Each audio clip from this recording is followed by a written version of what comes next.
All right, so welcome to IEPPV Live. This is number 5. We are here with Diane Costello and Thomas Aaron. Diane Costello is a fine art dog portrait photographer, and Thomas Aaron is a dog trainer, a high-end dog trainer that uses the, what is that called, Aaron? Thomas, it's the positive. Yeah, we use positive dog training, and we also specialize in positive gun dog training, training hunting dogs without the use of real heavy-handed techniques and equipment. That's what it is, yeah. So Diane, instead of, like we had talked sort of in our virtual green room, so instead of me reading all the accomplishments of yourself, like tell me a little bit about Diane, what you do, and then Thomas, you'll be next. Just giving you a heads up. Okay. I'm a dog photographer. I'm one of those nutty people. Yeah, I've been photographing for, well, on my bio it says 25. It's been longer than that. I've been specializing in dogs for a little over 11 years now. And I love studio portraiture in particular. And it has nothing to do with being a control freak myself. Oh, wait, maybe it does. But I love being able to go in and get these expressions and the actions and what they're doing and the eyes, or I'm always trying to get that focus, the eyes. That's what it's all about. So, yeah. Very cool. Yeah, your images remind me of, regular portraiture. There's quality of light, there's eyes, there's intent, there's looking into the camera. So that's a very super cool. Thomas, let's go ahead and tell us a little bit about you and about what you do. And, you're going to be able to add to this conversation from a different angle. So I'm Thomas Aaron, and my wife Linda and I run Fetch Masters Dog Training in Denver, Colorado.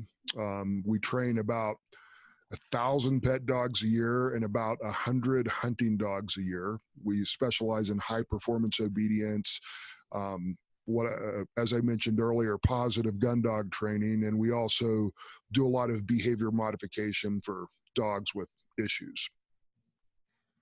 Perfect. And I like to take pictures of dogs too, but they're not of the same caliber that Diane does, even remotely. So, well, we're all here to learn, right?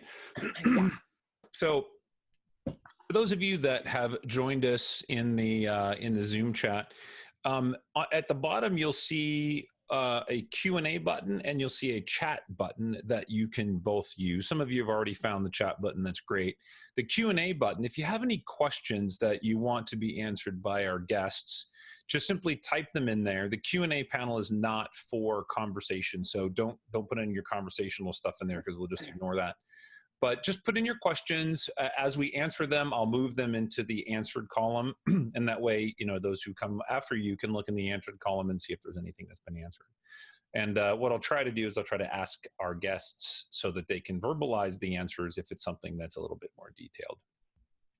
So let me go over here. So I think we have everything ready to go. So really, we were talking a little bit in the green room off camera, a little bit off recording, and we were discussing things like image competition and marketing and how you get your business, Diane. Where does that really come from for you? So let's say somebody's already creating good pet portraits, but they don't know where to take that work, right? And to go find clients for them. How would they do that? Oh gosh, I mean, there's so many different ways. Seriously, most of mine is word of mouth. It truly is word of mouth. I try to run my business very similar to a portrait business, where it's like by putting together a really, really amazing experience for the client and their dogs. They're gonna say, oh my gosh, we had so much fun, and the next person and the next person and the next person. And I'm finding that that's typically my best route. I've tried I've tried print ad, I've tried, oh gosh, all sorts of other options and ways of doing things. And I found that this is actually just the best for me. Talk to your friends, talk to your friends' friends. Right. Just kind of get out there and. Yep. Yep. Of course, having a really good SEO helps too, because people Google dog photographer quite often when they're looking for something like that. So we talked a little bit about image competition, and Yeah. I know that like some of your images on your website that we had looked at. So do you find that image competitions helps you in your marketing? You know, so people can see that, oh, you know, here's a dog photographer in my area, and she has these awards, she's entered these competitions, she has these images. Do you find that that's helpful in your marketing? It is. It just kind of puts me a half a step above. It's not massively helpful, but it is helpful. People do recognize it. Mm-hmm. And I've actually had people go, well, I saw this on your website. What does that mean? And you kind of explain, you know, what a gold medal is, and, you know, cool, I want to see it. I've actually had a couple of people ask about those different types of things. So yeah. Right, right. So Thomas had a question for you, Thomas, and I'll let you go ahead and ask her that. But it was about, you know, animals that might be skeptical about your equipment and how to get them comfortable with stuff or odd surroundings and things like that, right? Yeah, you know, so like in our board and train program, we will get dogs. It'll take us a couple days to warm up to those dogs before we can even train them. And so I was curious, what do you run into when you walk into someone's or someone brings their dog into your studio, which is a strange place, and there's strange equipment and lights and cameras, and have you ever had situations where that's just really tough for the dog? Yeah, absolutely. I haven't had a lot of them. But one of the things that I do in my business, and I would recommend it to anybody else, is I almost always try to put together a meet and greet session before we actually do the photo session. I want to see what I'm up against. How is that dog going to act or interact with their owner? How is the owner going to act or interact with the dog?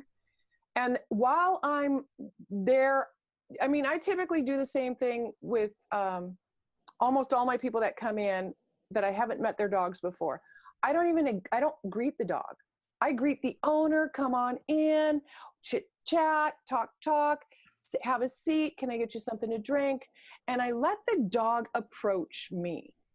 Now my studio space itself, and it's a physical studio space, it's not in my home, is very comfortable to almost all dogs. It's really an interesting thing. I've heard it from a number of people who've had dogs that have not been real comfortable in other places. It's because of the vibe that's within the whole place. So that's a super huge benefit, is a meet and greet. It only has to be about 30 minutes or so. And while they're in there, that's when I test the lights. While I'm talking, I'm not photographing, my camera's not set up. I'll test my lights to see how that dog's going to act or react. If it's just a quick, what was that? Then it's a quick kind of redirect, maybe desensitize, a little treat, a little play, a little tug, and pop again. And within a matter of just 5 minutes, in most dogs, they don't even care anymore. If the dog does that huge, oh my God, drop to the floor, panic, I probably won't do that again. The odds are we're not going to be able to shoot that dog, photograph that dog in the studio. We're going to have to take it outdoors and do a location session. Go ahead. And that's because they're frightened in that environment. The strobes popping, that sound, something in there is making them uncomfortable. In a lot of cases, and I don't know about Thomas, I don't know if you've run into this, but in some cases, there are some dogs that are incredibly sound sensitive. Yeah. Petrified of lightning, fireworks, and that's what strobe lights and even those beeps will do to that dog. It is just too much, and I'm not going to stress them out like that. Yeah, so what you're basically describing is bringing the dog in, let it sort of desensitize to your particular environment. Do you do any counter conditioning with the dog? Like, shoot the camera, give the dog a treat, shoot the camera, give the dog a treat, that sort of thing? Well, yeah, there's instances. So a lot of people, people will say, well, I can't photograph my dog. Every time I put my camera up to my face, the dog turns away. Right. And it's like, and I explain to them, dogs pay attention to your eyes. So when those get covered up, in a lot of cases, they're going to turn away. That's an uncomfortable place for them. So I will literally bring my camera down and introduce the dog to my camera with a treat. And then I'll bring my camera up to my face, not all the way, but up, and treat and reward. And just, yeah, positive reinforcement. And then before you know it, you can put just about anything in front of your face, because they know that I'm going to see them again in a second. And they're like waiting, and it becomes almost a game for us, myself and the dog. And in a lot of cases, the owners don't necessarily realize what's happening, which is okay. Right. I do the same thing with my brides. No. Exactly. You have to. Well, no, I mean, but it is really, I mean, if you think about it, whether you're photographing portraits or it's interesting with animals, you know, when you put that camera in front of your face, you're not a person anymore. You're a camera. Yeah. And that does make people uncomfortable. So you have to joke. Like for me, I have to joke and play with the people to get them to understand, oh, it's Troy I'm hearing, and they're responding to that. So Thomas, could you speak a little bit to the dog psychology, I guess might be the best way to say it. I mean, for me and you know, we've talked a little bit. I'm not a dog owner, and I'm not super comfortable with dogs. So for somebody who maybe photographs dogs, what could you help them understand with all your years of training about dog psychology? You know, because you talked about like desensitizing them with the camera, like that's a method, right? Like with treats and stuff. Yeah, I think dogs are similar. Well, most canines, dogs, coyotes, wolves, foxes, they tend to stay away from what they don't understand. If they don't understand something, that triggers fear in them, and they want to create distance. And if you corner them, you're going to end up with that bite or that sort of thing.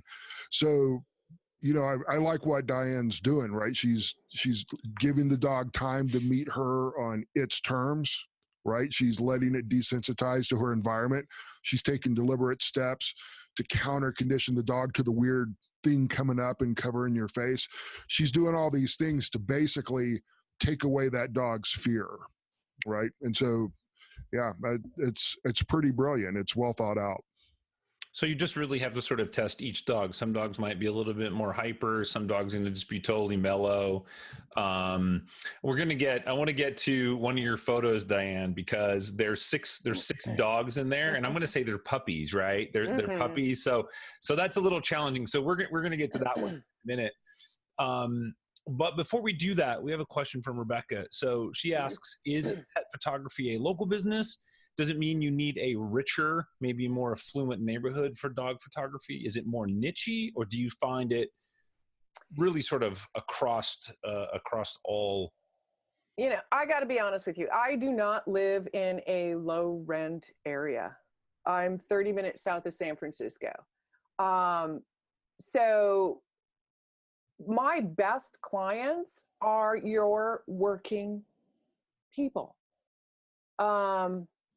They're not necessarily the clients in my neighborhood. They're not necessarily the clients in my town. I've got a couple, but most of my clients travel probably close to an hour to come over to see me. So it is niche-y. It's how you set it up. I know people that set up dog photography businesses that do a lot of like mini sessions, like 30-minute sessions. They'll book the whole day, 30-minute sessions, and then they're done. And I don't do that. So for me, I do one session a day, and it's a big deal. Like my sessions are a big deal. We go out to a park, we shoot. Hey, I'll see you in 2 weeks. You'll come back. We sit down. We have a sales meeting. It's very, very, very personal. Mm-hmm. Is that what you do with your business? Okay. Yes, very much so. Do they bring the dog back? Does the dog have an opinion? Like, what do you think about this shot? Oh, you know, it's funny. The dog doesn't. The dog just wants to come back, because most dogs, that's the great part about doing that meet and greet first is when they come into the studio, they're dragging their owners to come into the door. They know where the toy box is, and it's low to the ground with all the squeaky toys in it. I'm gonna interrupt you. That was a tip, guys. That was a tip right there. There's a toy box. You know, you just for the pet owner, right? Like for the yeah. You gotta have a toy box. Okay, well, that makes sense. It's fun. I mean, it's really fun to see the dogs coming back in, and it's really fun because the owners come in going, "Oh my gosh, so and so is so excited to see you. They came dragging me all the way in here." Yep. Because the owner is now not nearly as stressed. And I find I'm going to draw another parallel to doing portraiture, because the same thing is for me, like with children and families and stuff. So if that dog has had a bad experience, they're going to remember that, right? Oh yeah. And they're not going to want to come back to you. They're not going to want to, but if you can make sure that everybody has a positive experience when mom or dad or somebody says, "Hey, it's time for portraits again," then they're excited when they right. But that's retention. That's customer retention. That's satisfaction, right? It's a service-based industry, really, if you look at it that way. It is. So Diane, if I may, so I'm sure you occasionally get those dogs where you do the meet and greet, but that's just not going to cut it, right? The dog's maybe too fearful and that sort of thing. Do you ever do photo shoots in the person's home, or is it if they can't work in the studio, then that's not going to be your client? No, I'll do location. Okay. I mean, I'm right on the beach, but I can guarantee you that's one of those ones where I can guarantee you we'll set the appointment. We'll probably have to postpone it 2 or 3 times before we can actually get a day where we can go out and shoot. But I don't typically go into people's homes because you just don't know what you're up against. And it's like, great. Can you just get rid of all the clutter over in the corner? You can do that in Photoshop, right? And I'm like, no, I can't. And I don't. With locations, what are the rules for you with locations? Like, there's dog friendly parks. There's not, there's friendly parks that aren't friendly for dogs. Like what do you find to be the best place for you to shoot? I find, well, I'm in a perfect location. I'm right on the beach. So that's when people come over here, that's typically what they want. And I have 2 beaches, one that I prefer that's wonderful at low tide, one that's got a bit of a sand area to it, but the dogs have to remain on leash unless they have been proven to have a good recall. Because I don't want to be held responsible for something happening. So that's what my criteria is the dog is on leash. When you said a good recall, see, non-dog owner. When you say so-and-so come, and they show up at your side without asking a second or third time. I'm just clarifying. So you mentioned leashes, and I had a question because I looked at a lot of dog portraits, and some dog portraits have no leash in them, and sometimes I'll have a couple that will come and they'll bring their dog, and I try to get the leash out as much as possible. Do you find that it's okay to leave the leash in? I mean, are people opposed to that if it's a dog that you just can't get off the leash? Oh, no, I actually set it up specifically and say, just hold. Typically what I'll end up doing is I'll bring along my leashes. I have slip leashes, so they don't clip onto the collar. So if the dog's leaning in, it's not going to displace all this. It's a show leash, essentially. Comes up under the jaw, comes straight up above. I have them hold everything out of the way. I'm working on an outdoor portrait of the dog. So I go into Photoshop and I go, zip, and I'm done. Leash is gone. Okay. All right. So you prefer to remove the leash as often as possible. That's cool to have your own leashes that fit, because I just did an engagement session and they had a leash that was like 2 inches wide. And it was everything we could do to hide it. And it's okay because it's not a dog portrait, that's part of their family and they're happy to have that dog there. But you can hide them too. You can hide those things. Yeah, we did good. They stuffed in their pocket and stuff. So exactly. I have a question for you, Thomas, from Claire DeCamp. it looks like. So this sounds like something might be good for you. You guys can both answer, of course. It says, when I photograph foster dogs for a local rescue, I have more issues with getting the dogs calmed down. We usually have them run their crazies out on the property beforehand for 20 minutes or so, but getting them to give me distance between me and the camera when they come inside becomes a problem. They're usually wanting to jump on me, licking, jumping, things like that. So what tips would, and let's go ahead and start with Thomas, and then we'll go to you, Diane. So Thomas, what tips would you have for them to help get that dog calmed down? Well, we actually, I was telling you, most of the photography I do of dogs is used for our social media. And so I'm outside, I walk up, one of my trainers is working with the dog runs toward me, wants to jump. So I'll actually take a couple of minutes and just toss treats behind the dog, which kind of keeps the dog at bay a little bit. And once the dog realizes that's where the treats are going, it does what we call magnetize that particular little piece of real estate away from me. Then I'll toss treats out, then try to get a shot. That would be my first attempt, or my first idea. Diane, what do you think? What would you do? So in a lot of those situations, especially with rescue groups, you're not getting a real chance to actually work at the dog. If there is a way of containing the dog, and when I say this term loosely, but sometimes if you could just bring in a barrel chair, a lightweight barrel chair, or an ottoman.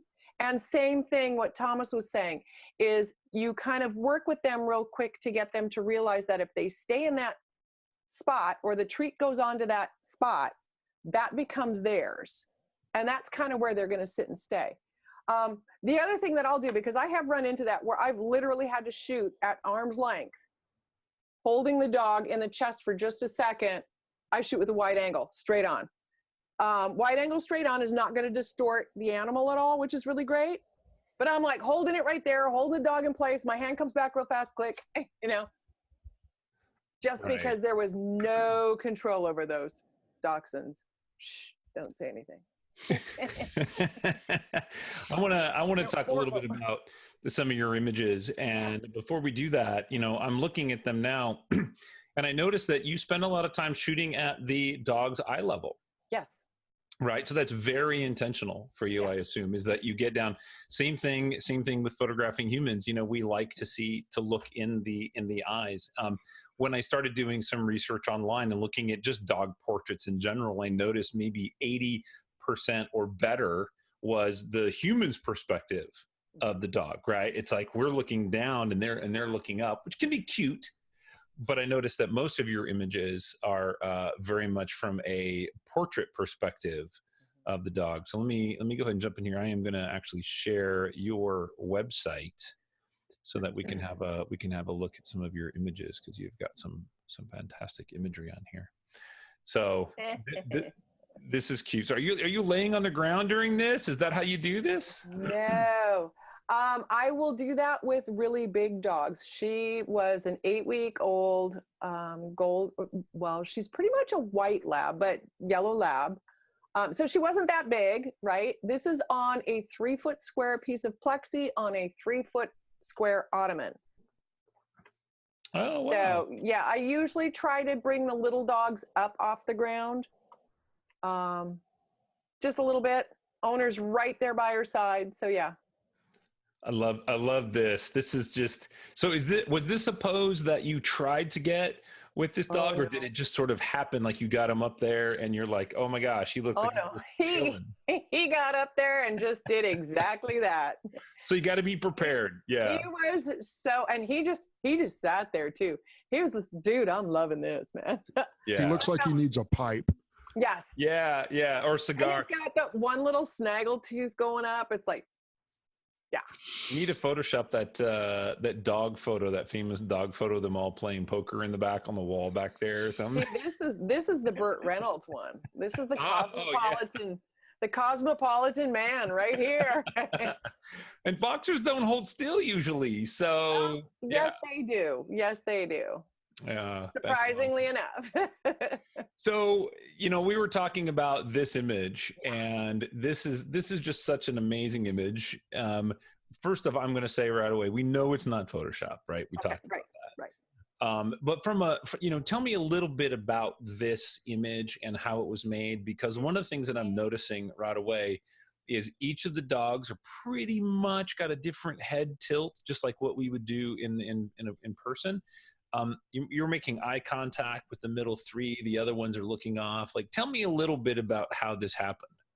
I would say, aside from myself, this took 4 other people to do. Okay. So this is from a breeder that I photographed a couple of different litters on. And so she was actually off to one side with 2 of the dogs. And her friend, also a friend of mine, was off to the other side holding the other 2 end dogs. And then the breeder's daughters were holding the waists of the 2 in the middle that are standing. But they're small. So they, as soon as we said on the count of 3, they dropped down behind the trunk and everybody let go. We must have tried this like 12, 15 times. We got 3 shots where they were actually somewhat together. I was shooting with a wide angle lens, probably about 12 feet away, if that, 10 feet away maybe. What's wide angle? What are you? So I was probably, with this one, I was probably 24. Full frame camera? Full frame. Okay. Yeah. Okay. Yep. Yeah. And I was sitting on my Apple box, and in order to get these dogs' attention, all I did was I said, okay, I'm going to do this. It's going to be bang. So just everybody be ready on the count of 3. 1, 2, 3, everybody let go. And I just went bang on my Apple box. And that's how I got the attention. And I did it 2 more times. And then it was like, oh yeah, okay, we're done. So that's kind of one of the other things with dogs too. And Thomas probably knows this and could probably, you don't get a lot of do-overs with sounds if you want to get a dog's attention. You got to move on. You get 3, maybe 1 or 2 times. Yeah, depending on what it is. I've become very proficient at coming up with different squeaky noises out of my mouth, whistles and chirps and. Because they get desensitized quickly, or they get bored of it quickly, right? They do. So this one looks like the same puppies. This is the same puppies, and this is a composite. Ah, okay, all right. If anybody's ever worked with puppies, they'll know that they typically want to be together, on top of each other, snuggled up, fighting with each other. They're gonna be together. They're gonna crawl out of these buckets. And I did not want to remove 6 different people's hands and bodies, and no, that's too much Photoshop for me. I just said I'll do 1 at a time, put them together in a composite and call it a day. So same thing on a dark plexi on the same ottoman. Actually, it's a clear plexi with a dark cloth underneath it. But you only have to buy 1 plexi. Oh, that's where the reflection's coming from. All right. That's where the reflections come from. Got it. And I just put a little piece of blue painter's tape where I want that bucket to go, and that's one after the other. So yeah. Yeah. I know. Tricks. I'm telling you all my tricks. You know, one of the things that I get looking at your photography, Diane, is, you exemplify the difference between a professional photographer and somebody that pulls out a cell phone and clicks a picture, right? The person that pulls out the cell phone and clicks the picture does not get images of this complexity or this level of difficulty. They're really well thought out and well executed. And I get really lucky. There's a luck factor, yeah. So there is. That's the good thing about digital cameras. Well, fortune favors the prepared mind. So you have to anticipate the movement of your subjects. You have to realize, like, oh, when that dog comes in, because you talked about like desensitizing them to your studio, you've already looked at that dog and you're like, oh, I can get this dog to do anything I want because he's totally mellow, or this dog hates me. How am I going to work around that? So, that definitely helps. You've had that practice, that repetition over and over and over. So and you can also, it's like in my case, a lot of times I have to use the owner as, instead of a treat, it's the owner. So I will literally move the owner over here so that the dog is looking at the owner, or I'll move the owner over. I will have the owner move so I can get the dog to look where I want them to look. But it's it's that eye contact and that connection. Let me write that down. Hold on. So what would be some special skills that you would say to our audience, to our attendees, that, hey, you're going to go photograph dogs, you're going to go photograph pets. What would you say, like, this is what you need to have in your bag? This is what skills you need to practice. This is what is different about, photographing animals or photographing the dogs than people. Because we've been to a lot of people workshops and seminars, right? Yeah. We don't normally carry treats for our clients, so things like that. Yeah. Okay. So, I mean, I'm going to backtrack just a hair. Part of that meet and greet thing is also finding out about the dog as to whether or not they are a treat motivated dog, a toy motivated dog, or a ball motivated dog. And as soon as someone says ball, I say, do not bring one. Or if you bring it, hide it until the very, very end. That's going to be their reward, because some dogs go crazy on those. So that's kind of a left out thing until the end. So how would, just to focus on that point a little bit, how would that be bad? I mean, I would think that dude, that's the treat, man. I can get you do anything for that. Okay, so there's a difference between getting a dog to do anything for a treat and getting a dog that is absolutely ball crazy to not look like they're going psycho, because their eyes will dilate and they will be like almost cross-eyed, and it's not a portrait look. It is really, truly a freak out kind of look. And it's like, those are great and fun, but that's not what the client's going to hang on the wall. And the other thing that kind of goes with that too is I get a lot of this. Pit bull owners are notorious for this, but a lot of people are like, oh, I love it when my dog smiles. Look, he's smiling. And the tongue is hanging all the way out here and the jaw. I'm like, that dog's not smiling. That dog is totally stressed out. And you can tell by the look on the dog's face. And even though I'll go in and I'll take those pictures for the owner and I will put them in their gallery for our order session, they don't even look at them. They love the ones where the dog's got this alert look, maybe just a slight tongue hanging out, maybe a little bit of but not the tongue hanging out of the mouth that they think is cute. So it's those little things. Right. So that leads me to this question is, do you consult with your clients about what type of portrait they like? I mean, when they consult you, do they go, oh, these are the shots that I like, or here's my Pinterest list, like this is what I want? Or do you just read the dog and photograph them in the way that you, the artist, are trusted to create? A and C. No Pinterest. 0. I could care less about your Pinterest list. Occasionally, if I have a repeat client, and I have a gentleman that comes in, he has 6 French bulldogs. And we talk. He's like, I want you to do something totally cool. You got to come up with something totally the bomb.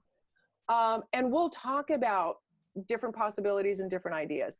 But when that client comes in for that meet and greet, it's not just about the dogs. It's also about, what are you looking for? What is the style of your home? What are your favorite colors? What kind of portrait are you thinking about? I had a woman come in not just recently that has 3 long-haired dachshunds, very well behaved, all 3 championship show dogs. And she was like, I would love to get a picture of the 3 of them together. I just don't think it's going to happen. I don't know. And I'm like, don't worry about it. We're going to make it happen. And she still can't believe that we actually got a picture of her 3 dachshunds, who, mind you, are not crazy dogs. They're wonderful little, you just put them in place and you make a couple of squeaky noises and they're like, what? But yeah, it's...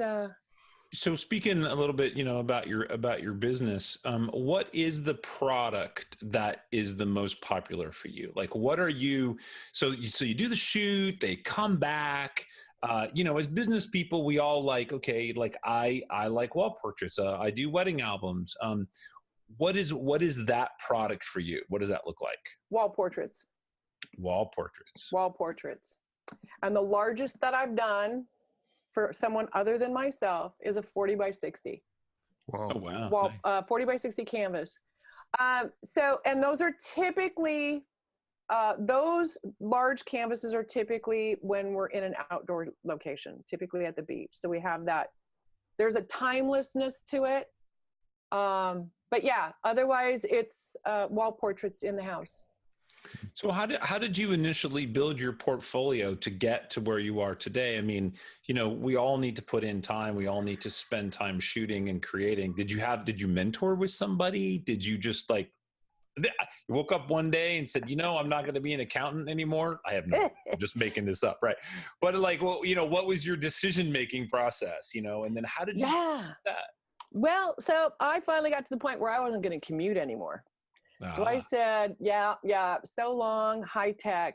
I am not doing this 2 hour a day, 2 times a day. This is not going to happen. Great motivator, isn't it? To go 20 miles, 25 miles. It was ridiculous. And so, gosh, I don't know. It was putting in a lot of time. It was putting in a lot of time. I've never not known for being not creative. Did that make sense? Mm-hmm. People that know me really well. If they need an idea, they call me up. They're like, I'm trying to come up with something. And I'm like, they're like, you're so creative. You've always got ideas. So I always had ideas going on in my head. And my boxer, who, he's the one that passed away 3 years ago. I think before he passed at the age of 7, I probably had about 30,000 pictures of him, because I would figure out how to do things with him. And I figured out that you can train old dogs new tricks. It's just patience and really good treats. But just that repetitive, this is what I like, this is how I see things. I don't care what anybody else says. I can't tell you how many people said, you're gonna do what? You're photographing dogs? What? You quit your job to photograph dogs? And I'm like, yeah, dude, I got a book out too. So that's awesome. Yeah. That is amazing. I didn't know you had a book. Where's your book? Where can we find your book? Amazon.com. And we would search for what? The title is Top Dogs, Portraits and Stories. I have one laying around here somewhere, but I don't. Yeah, well, if you find it, that'd be really cool. That'd be really neat. I didn't realize. I failed in my research. We have a question. What are your favorite treats for photos? Good question. Are you ready? Freeze-dried liver. Oh yeah, doggy crack. Well, that's doggy crack? It is. So you can get freeze-dried beef liver and freeze-dried lamb liver and freeze-dried turkey liver. But that's all that's in the ingredients, freeze-dried liver. Now, what's really funny is my clients come in with these big old treats and these hot dogs and all this big stuff. And I will take a treat the size of a dime and break it into 4 smaller treats. Really? They don't know how big it is. It's the fact that they're getting something, you're excited about it, and they're excited about it. So, and I'm very, very, very specific with the dogs. I'm like, you're not getting this until you work for it. You have to prove to me. And I will have conversations with dogs and the owners sitting over there going, they don't know what you're saying. I'm like, oh, yes, they do. They do. Get your butt back up here and sit down, and we go through the motions. So it's not just talk. A lot of it's my body language too. That's a huge, huge part of working with the dogs. Is a lot of times it's not even the words. It's the physical body language. Right. So Thomas, like in your profession, I mean, are dogs reading us all the time too? Yeah, I think that dogs understand our tone and our body language far better than our words. They hear your words and then they look at your tone and your body language and they kind of figure you out. They're clever animals. Oh, Rebecca put a link in the chat. Thank you, Rebecca, for doing that. Very cool. Yeah, that's very cool. So is it better, Thomas? I'll have you answer this. Is it better that you're hyper and you're energetic and you're really outgoing and maybe like me and I'm jumpy and stuff, or is it better that you're kind of soft spoken and you move slow? You're going to grab something out of your bag. Is it better that you take your time and do that? There's a book that came out. It's written by a guy named, his last name is Behan, Behan, and he wrote a book called Your Dog is Your Mirror. And that book talks a lot about how dogs emotionally mirror us.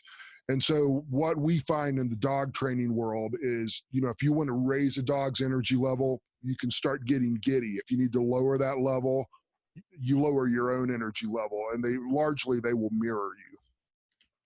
Got it. At least in dog training, I would guess it's the same in photography, but that's not my specialty.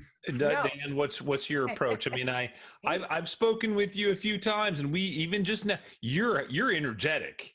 Oh, huge! You've got some fire. Oh, huge! But I also, it's really funny because I can calm a dog down relatively quickly, because when I work with my environment. I work deliberately, so each dog is different, but there's some dogs out there that you have to be chill. Otherwise you're never going to get them to sit still. And there's other dogs out there that you might have to sit there and do jumping jacks behind your camera. Come on, wake up, because they're too chill, I had a friend of mine that had a boxer, and every time that I was around, we would wrestle. Mm-hmm. And that dog would never be calm around me, ever. That didn't matter. I mean, its whole life, like, we would wrestle, and then it wouldn't see me for a year, and I would go back, and he would spaz out. And my buddy'd be like, he never acts like that with anybody. So the dogs are just remembering that person and that personality. They read that. Is that how that works? And the energy. Yeah, absolutely. Kim has a question about the treats, because I didn't want to get too far away from the treats, but she's asking, like, do you consult with the owners first to make sure, like, hey, dog allergies, food allergies? Okay. Absolutely. And it's probably the number one reason why I actually go to the liver treats, the freeze-dried liver, is because very few dogs are allergic to that, because it has no byproducts in it. It has nothing else in it but freeze-dried beef, freeze-dried lamb, or freeze-dried turkey. Oh, okay, very nice. To get back to talking about, like, the training and dog behavior and things like that, Thomas, you have a lot of resources that you provide for that, right? Like, I mean, your YouTube channel, you talk a lot about that. You actually have your own network.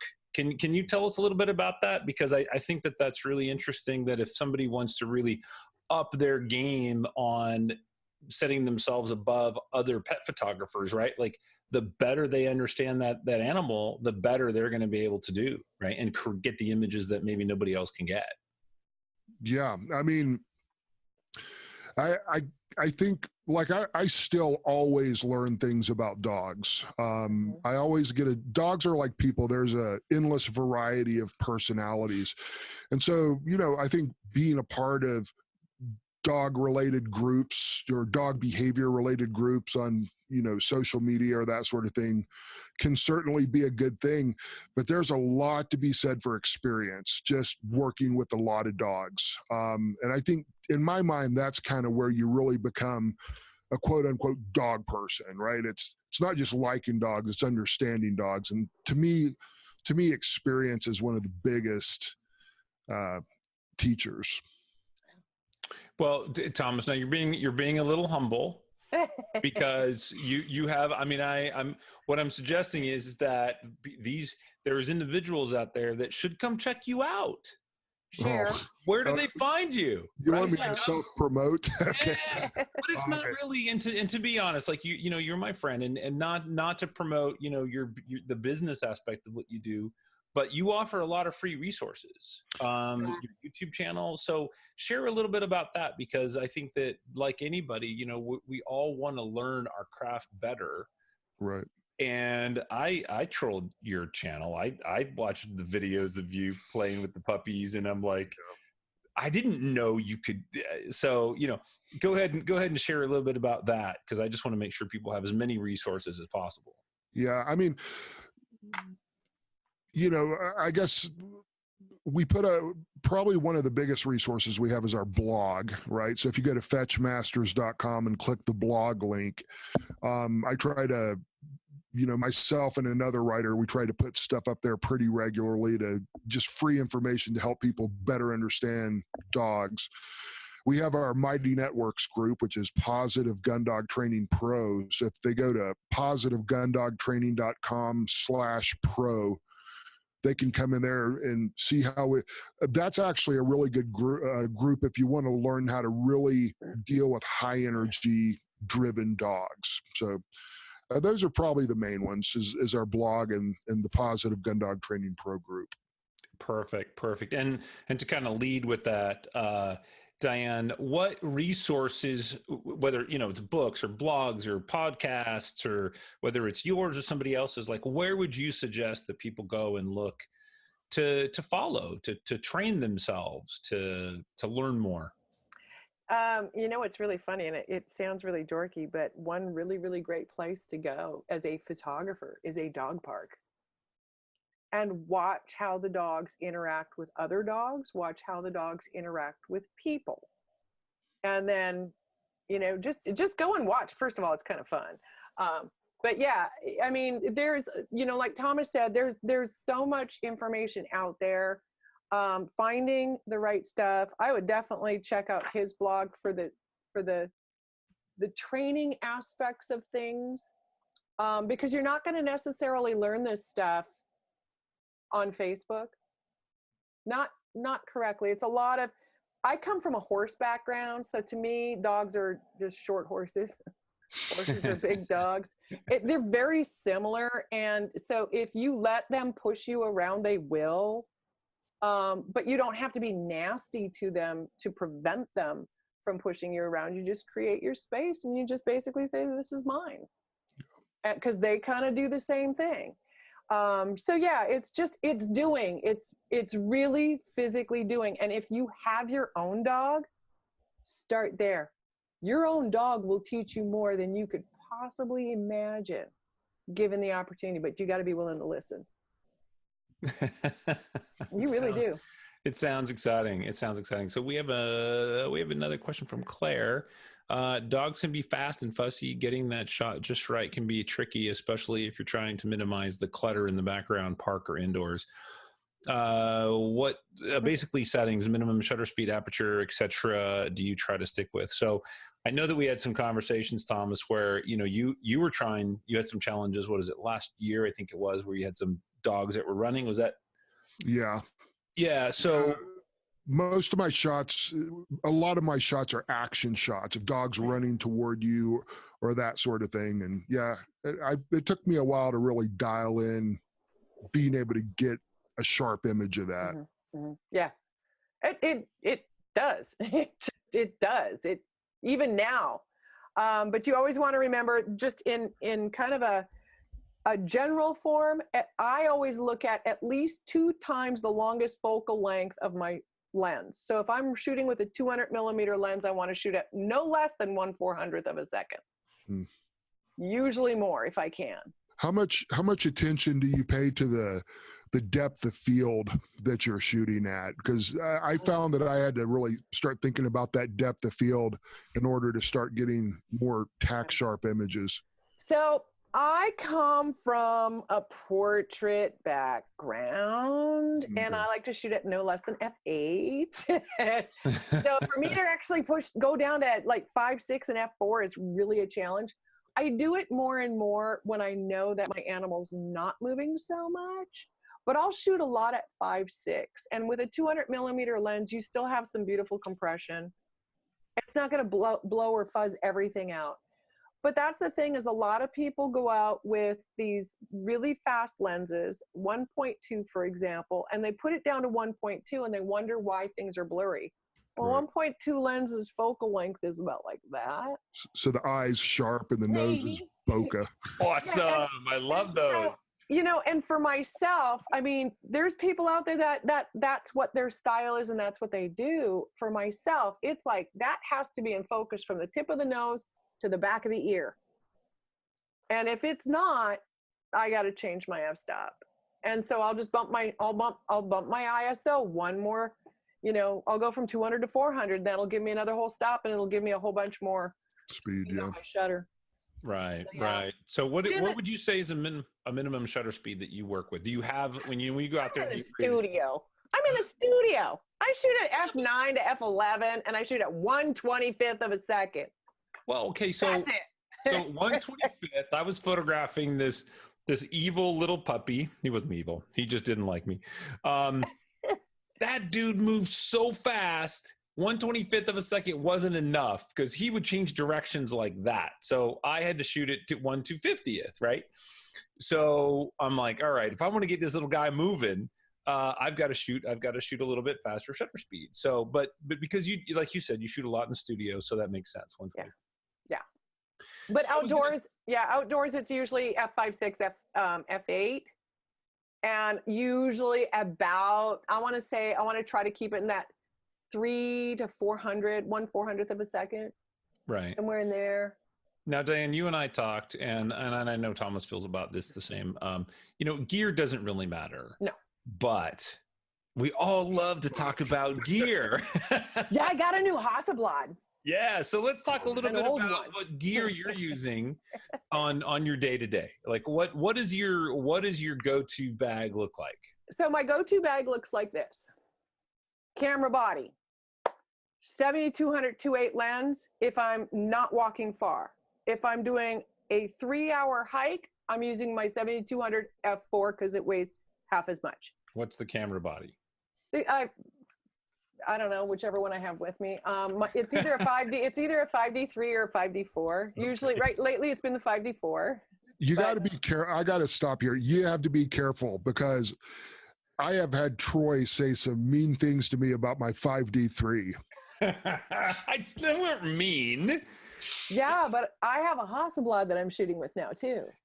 What a film. What it does, gear, and my philosophy with gear is it puts things into perspective. Yeah. Okay. Yeah. Because if somebody is shooting with a Canon TI or like a Rebel, right, and they're thinking of switching to like a Mark III or Mark IV or getting a used Mark III, and they hear that, oh, Diane is doing that and she's getting these great images, then that means that I can do that too.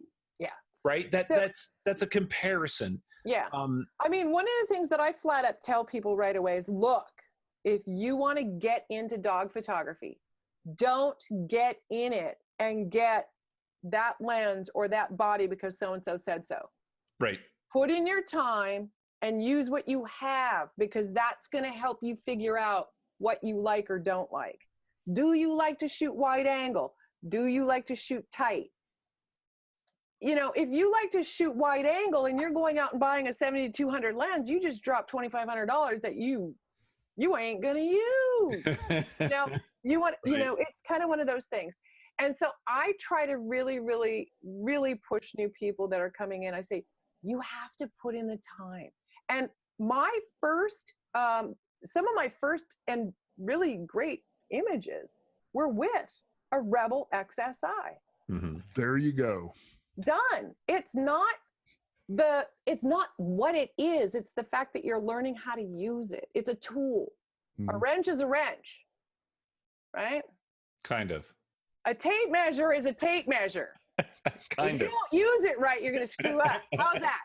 Kind of. It's a tape measure. Kind of. Yeah. And the caveat for that is if you need a tape measure that's going to extend 4 feet and not fall, then you need the right tape measure for that, right? So really, you know, when you look at your requirements, look at what gear you need. If you're going to go out and you're going to photograph dogs that are running all the time, and maybe you're doing this like somebody who's a sport shooter, you're shooting in low light, you need a camera that can track focus better than maybe another camera. Exactly. So there is a overall arcing, like all gear is going to work for everybody and you can make it work. Right. There's going to be these narrow uses where maybe this piece of gear works slightly better than that piece of gear, right? Well, and that's what we're getting at. Yep. That's why we have rental houses. If you're really curious, then you go out and rent that lens for a week and you shoot the heck out of it. You line up 15 dogs a day. That might be a little too much, but you know, hey, you're probably y'all probably a lot younger than I am. Just you go out and you really, really use it and you put it through its tests and you see if that's what you really like. So Thomas, speaking of gear a little bit, I happen to know that you have a new toy. Well, we'll call it a tool because that's what it is, right? It just because it has 4 props and a camera and it's fun. How did dogs respond to drones? Because I know some animals can really freak out. Ooh. So being the devious person that I am, I used my drone to shoot some pictures of my German short-haired pointer, and he really didn't seem to care. The only thing he cared about was he seemed worried that the drone was going to take his ball. And so he would grab the ball and run off and lay down, and I'd come over and he'd pick it up and go somewhere else.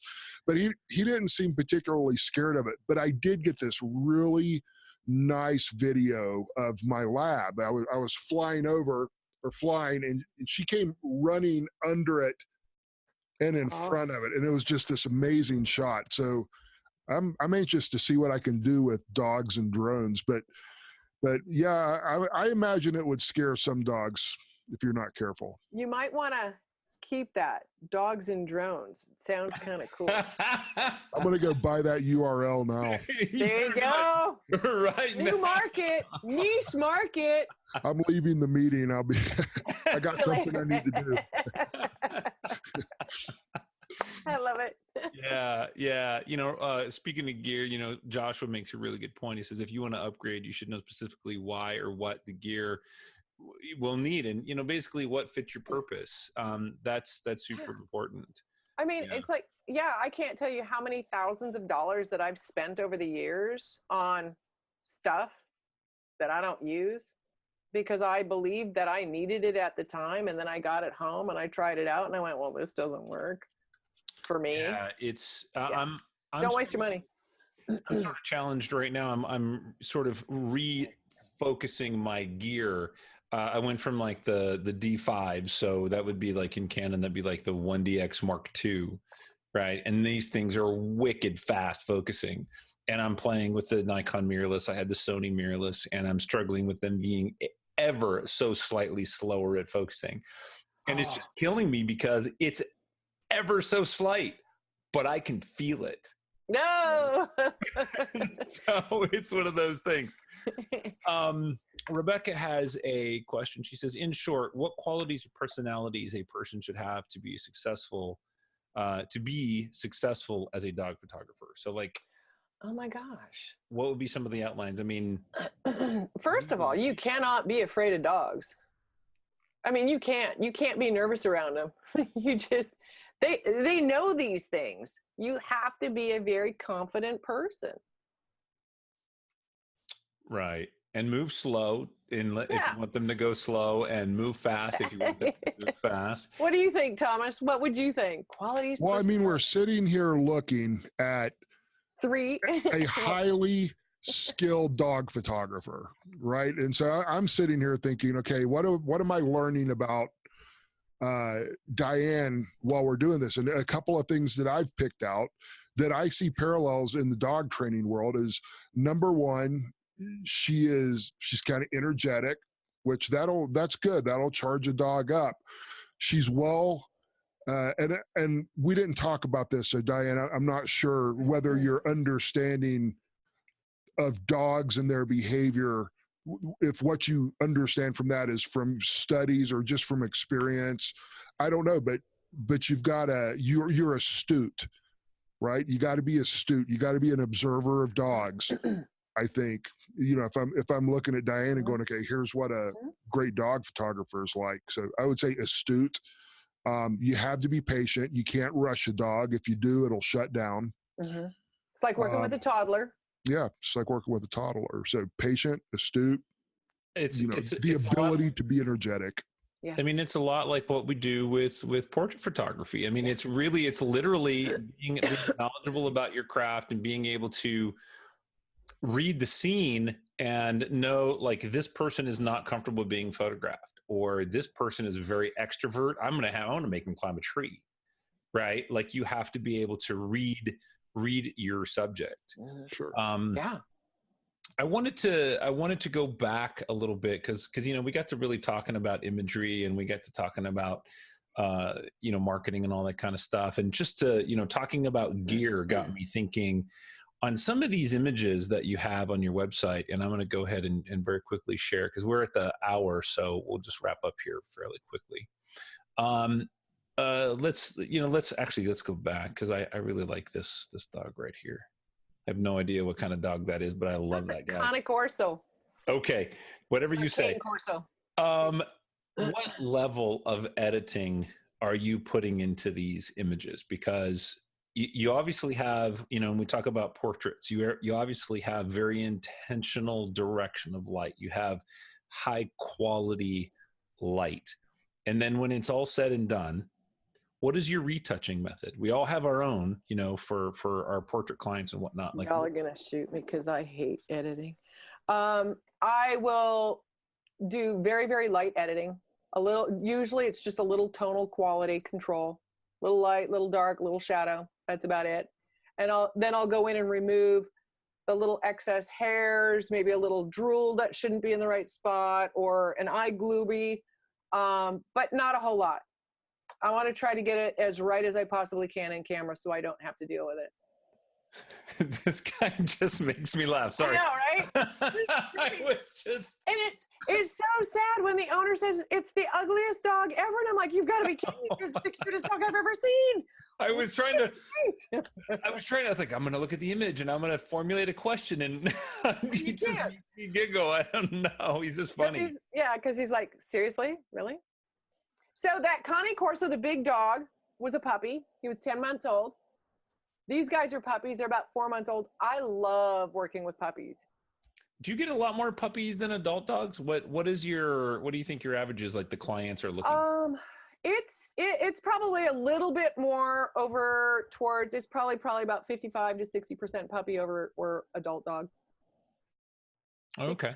Probably close to 60% puppy versus the adults. Okay. Yeah. So somebody maybe adopted somebody new to the family, and it's time to put them on the wall, right? Yeah. Yeah.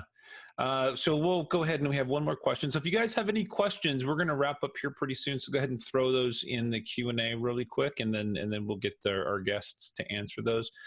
Claire has a question. Says, is there a time minimum or time average or limit average that you find before a dog is in or out of the shoot? So basically the time limit is what I basically tell my clients right up front, especially in the studio, is our time limit is going to be based on the dog. We can almost always go 30 minutes. In the studio, I should be able to get a bunch of stuff in 30 minutes, but I typically on a single dog don't shoot much more than 100 frames. Outdoors is different because they're outdoors, and usually they're in an environment that they absolutely love to be in. So when we go to the beach, I'll say, just give yourself a couple of hours, because we're running around chalking and stuff. So yeah. I was going to ask, what's your average shoot time in studio and then on location? So start to finish studio time average is about an hour and a half. And that's just because we don't put the dog in a position and take 25 frames. We take 2 or 3, and then we play for 5 minutes, and then we go back, and then we do something else. And then, so there's a lot of in between, and then we take a couple of breaks. It's a lot of work. I mean, these dogs get tired. I get tired. I need the breaks. On location, it's probably, if we go to the beach, it's usually closer to 2.5 hours because we walk. Low tide, we walk. Yeah, change location. Change location, get away from people. That's a big one too. I don't want to edit people out of the background. That might be my other editing, is just removing people from the background. Right. Do you have a favorite breed that's easier to work with? Do I have a favorite breed? Yes. German short-haired pointers. Say it. Boxer. No. Thomas's favorite now. Sorry. No, I do. That's the boxer is my breed. I don't have a boxer right now. Instead, I have a pug Boston Terrier Chihuahua. Yeah, don't ask. But she acts like a boxer. Favorite breed to work with? I can honestly tell you right now, it is not a lab and is not a golden retriever. Favorite breed to work with? I don't have a favorite breed to work with. I prefer to work with puppies. But everybody loves golden retrievers, and they love everybody. That's why. And they leave half of themselves on my floor. No, that's part of the reason why, is that they do love everybody, but they're always just like, they want to be right on top of you. You're like, get back over there, So I had 2 golden retrievers and 2 Maltese in the studio earlier today. My favorite out of those 4 was the puppy. Oh my God, she was absolutely adorable. And she'd just sit there and sit. Puppies are the bomb. Can I throw a quick question in there?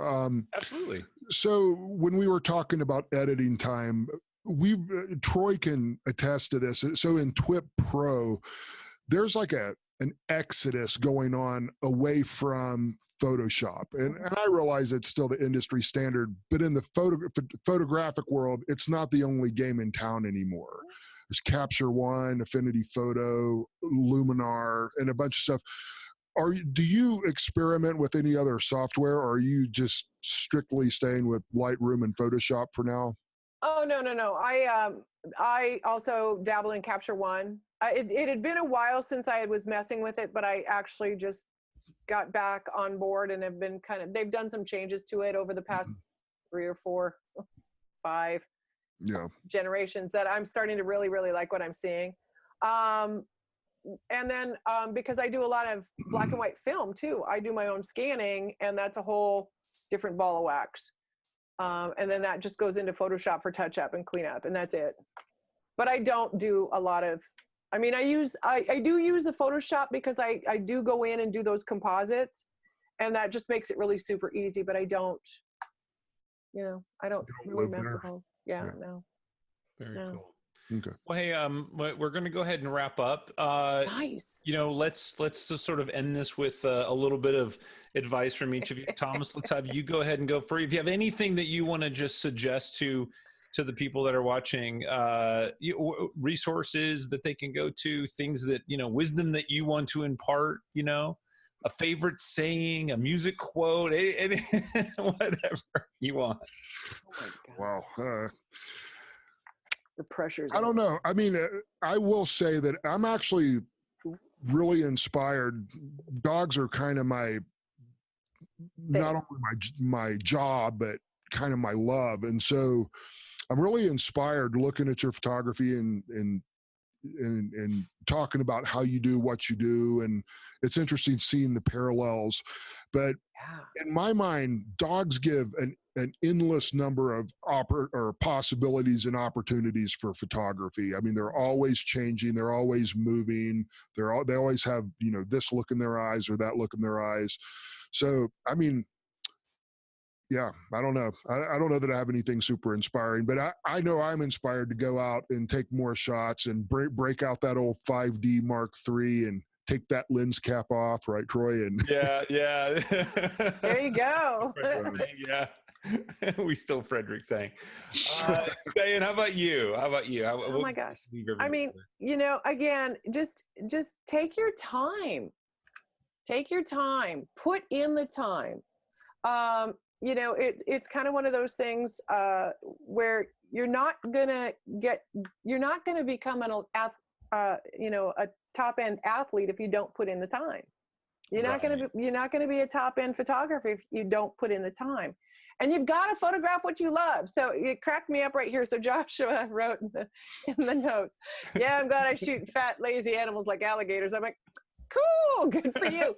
If you don't like dogs, don't try to photograph dogs.